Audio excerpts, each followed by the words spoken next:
Este é o programa Saber Direito, que tem proporcionado aos telespectadores da TV Justiça ensinamentos e conhecimentos sobre a ciência do direito e sobre a legislação brasileira. Estamos iniciando a nossa segunda aula sobre fidelidade partidária, relembrando que na aula anterior falamos sobre partidos políticos, dissemos o que era uma definição prévia do que é fidelidade partidária, falamos sobre como é feita na teoria e na prática a representação proporcional dos eleitores no Congresso Nacional e falamos também sobre índices de confiabilidade que a população dedica a determinadas instituições e também, muito importante, mencionamos que o poder de agenda dentro do Congresso Nacional, dentro da Câmara dos Deputados, ele se detém praticamente nas mãos dos líderes partidários e nas mãos daqueles que estão ali representando os interesses do Poder Executivo. Em síntese, foi o assunto tratado na primeira aula, e nesta segunda aula, já que relembramos também que toda a motivação desse curso de fidelidade partidária, ela nasceu da resolução número 22.610/07 do Tribunal Superior Eleitoral, que estabeleceu normas de perda de mandato por infidelidade partidária, após ter o próprio Tribunal Superior Eleitoral e também o Supremo Tribunal Federal decidido por maioria de votos que o cargo eletivo, o mandato que está sendo exercido, ele não pertence a quem se elegeu. Aquilo não é uma propriedade particular dele. Esse mandato eletivo pertence ao partido pelo qual o deputado se elegeu. Nessa segunda aula, que tem como título O Dilema da Jurisdição Constitucional no Brasil, a gente vai estudar exatamente o que tem ocorrido para que muitas pessoas cheguem a afirmar que o Tribunal Superior Eleitoral está legislando e, nesse ponto, estaria invadindo competência de outro poder. E dessa forma, estaria, inclusive, desequilibrando a base de sustentação do regime democrático. Vamos ver também as várias ocasiões em que o Supremo Tribunal Federal teve que decidir sobre assuntos que aparentemente não eram da sua competência, sendo precipuamente da competência do Poder Legislativo, ou, de repente, até mesmo do Poder Executivo. É essa a razão pela qual essa nossa segunda aula tem como título O Dilema da Jurisdição Constitucional no Brasil. A clássica tripartição de poderes, que foi idealizada e definida por Montesquieu, onde se dividiam os poderes do Estado em poder legislativo, executivo e judiciário, como todos sabem, e o telespectador também tem conhecimento. O poder legislativo, ele tem como sua função principal, como sua função precípua, elaborar as leis que devem reger a população do país. O poder executivo tem a função de executar essas leis, dirigindo orçamentos, dirigindo providências práticas de concretização do que as leis preveem e disciplinam.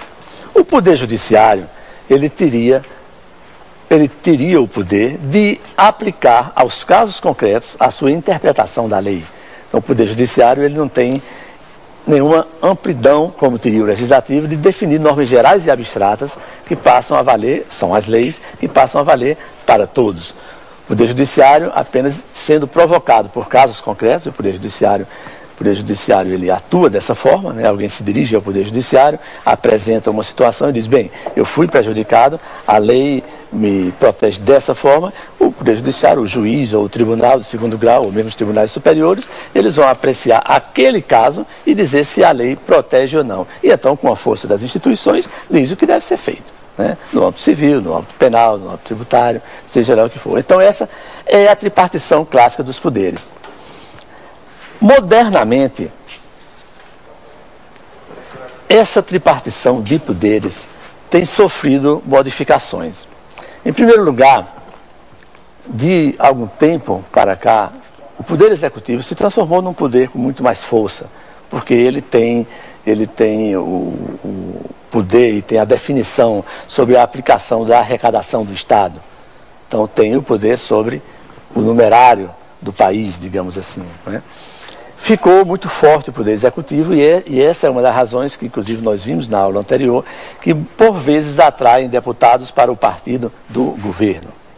Agora, quanto ao Poder Judiciário, tem havido, e a própria Constituição de 88 já definiu isso, a Constituição de 88 fala no mandado de injunção, quer dizer, é uma definição constitucional de uma hipótese em que o Supremo Tribunal Federal poderia legislar se o Congresso Nacional não tivesse legislado a respeito de determinado tema. Então, o Supremo Tribunal Federal pode ser provocado através de um mandado de injunção e ele, então, emite uma decisão que tem uma força de uma norma geral e abstrata, até que o Congresso venha e diga o disciplinamento próprio daquele assunto.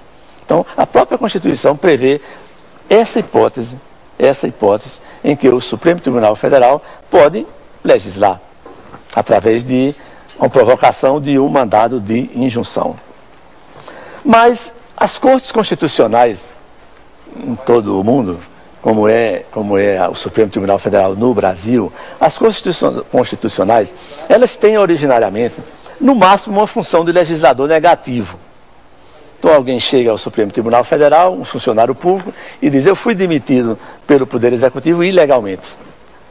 Então o Supremo Tribunal Federal vai examinar aquele processo e no final pode dizer: esse ato de demissão desse servidor público é um ato ilegal, ele não podia ser praticado. Poder Executivo, pratique outro ato. Então, seria uma função de legislador negativo. E essa é uma função que foi definida também na teoria de Kelsen, primordialmente isso, porque há um cuidado muito grande de não transformar o Poder Judiciário em Poder Legislativo. Então, ele teria essa função apenas de legislador negativo. Mas o Supremo Tribunal Federal, ele é o guardião e é o intérprete da Constituição. Isso é uma função da maior relevância e que não pode ser olvidada, não pode ser esquecida nem negligenciada pelos membros do Supremo Tribunal Federal, pela Corte Constitucional do Brasil. Então, todos nós vimos recentemente o Supremo Tribunal Federal ser provocado para decidir temas que, num primeiro momento, não são da sua competência. A gente viu, por exemplo, o Supremo Tribunal Federal decidir sobre células-tronco, se podia haver ou não, todo mundo acompanhou esse debate pela televisão, pela imprensa, se podia haver transplante de célula-tronco, as opiniões também divergentes, né, correntes de ideologias contrárias, defendendo de um jeito ou outro. Isso é assunto do Supremo Tribunal Federal ou devia haver uma lei disciplinando isso? Plínio. É uma questão complicada. A rigor, deveria haver uma lei disciplinando essa questão. Mas o Congresso Nacional, o Poder Legislativo, não fez isso. Então a sociedade atravessa a praça e vai bater na porta do Supremo pedindo que dê uma definição sobre esses assuntos. E o Supremo Tribunal Federal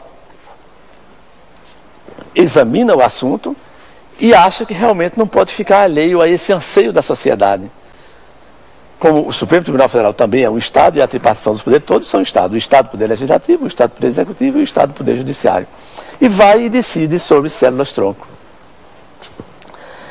Recentemente também se viu no país, no ano 2008 ou 2007, uma grande discussão sobre a questão do nepotismo. Também todo mundo acompanhou e todo mundo sabe o que é, né? A proibição de se contratar parentes no serviço público, né? Botar em cargos de confiança, essa coisa toda. Mais uma vez vem a pergunta: isso devia ser disciplinado pelo Supremo Tribunal Federal ou pelo Poder Legislativo? Devia ser disciplinado pelo Poder Legislativo. E o Supremo apenas ia examinar em cada caso, você tinha sido demitido, e chegava a dizer: não, mas eu não sou parente, não. Você dizia: não é parente, não pode ser demitido. Mas o Supremo definir as regras, as normas sobre nepotismo, e foi o que aconteceu. E ainda bem que aconteceu, porque senão ainda estava uma coisa, né, sem controle. Pois não, pode fazer.